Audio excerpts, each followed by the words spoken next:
Born as Michael King Jr. on January 15 in 1929, Martin Luther King Jr. was the maid child of Michael King Sr. and Alberta Williams King. The King and William family had roots in rural Georgia. Martin Jr.'s grandfather, William, was rural minister of years, then moved to Atlanta in 1893. He took over the small, structuring Elizabeth Baptist Church in the around 30 members and made into the forceful congregation. He married Jenny Celeste Parks and they had one child that survived Alberta. Martin's roots come from family of sharecroppers in Port Farming community. He married Alberta in 1926 after 8 years courtship. The newlyweds moved home in Atlanta. Martin Sir Stop and pastor of Elizabeth Baptist Church obtained the death of the father-in-law in 1931. He to become a faithful minister and adopt the name Martin Luther King III in honor of German Protestant religious leader Martin Luther.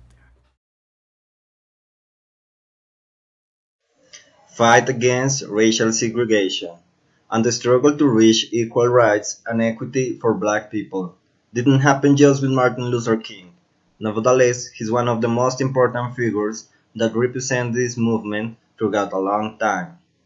This happened in a period while black people were prohibited to interact and to have a similar social status with the white ones. Even though they were no longer slaves many years ago, they were still poor, classified, and discriminated. He managed to mark a breaking point in the fight for civil rights. Anyway, some important milestones of this movement happened before and after him. One example is the abolition of slavery in the Americas, as the insurrections made by black people communities in search of liberty and rights when Europeans still ruled in the New World. Then the apartheid. It happened in late 20th century. It meant a racial segregation from the white minority in South Africa to the black majority. The situation brought memories of the social inequalities that black people suffered during a long time. Nonetheless, in 1991, the parliament of this country abolished the laws that legitimized apartheid. Was an important figure in the civil rights movement in the United States, especially for having refused to give up his seat to a white man and moved the back of the bus in Montgomery, Alabama, in United States of December 1. For such action, she ended up in jail, which is often cited in the spark of the movement and recognized as the First Lady of the Civil Rights. To respond to the Rosa's incarceration, Martin Luther King and relatively unknown Baptist pastor at the time led the protest to Montgomery's public buses, also assisted by Rosa Parks, activist and childhood friend to Johnny Carr, and that simple called on the Afro-American population to organize and themselves to transport themselves and not take the buses. And the buses and then received fee on no passengers. They began to give deficits making necessary for the public transport authority. Even though since the 60s, civil rights for the Afro-American community are granted, they still have to deal with some problems regarding to their race. People of color still get judged just because of the color of their skin or even because of their black-sounding names. They get denied jobs or they get paid less, get denied the entrance of certain public places. Non-black people tend to sometimes hide their belongings when they see a black person in fear of them getting robbed by them. They also get denied education opportunities. They go to jail for the most dumbest things like stealing a TV, whereas a white person who could have committed a mass murder or a shooting is under charge and often avoid jail time.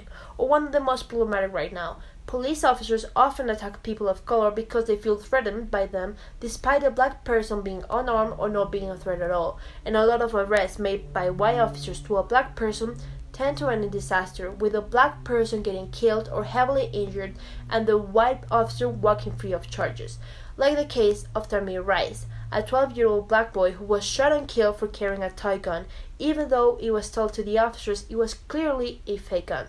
Right now there's a movement called Black Lives Matter that fights for racial justice, and not only in the USA, but the message has spread worldwide.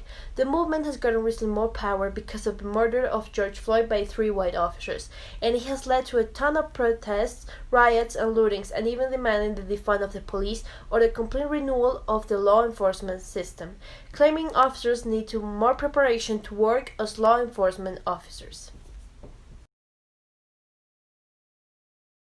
Well, I will say that even though racism has been a huge problem with too many events throughout the story, action on this has long been taken, starting with the abolition of slavery.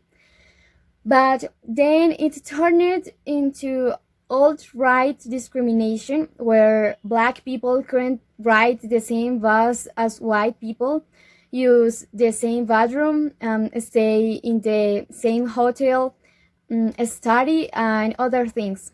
Fortunately, this was fixed thanks to Martin Luther King, and his speeches changed the way everyone understood the situation and opened the mind of people who did not realize how bad someone who is not white can feel. On the other side, today, we follow stereotypes about black people. We give them characteristics, we generalize, and this is absolutely bad.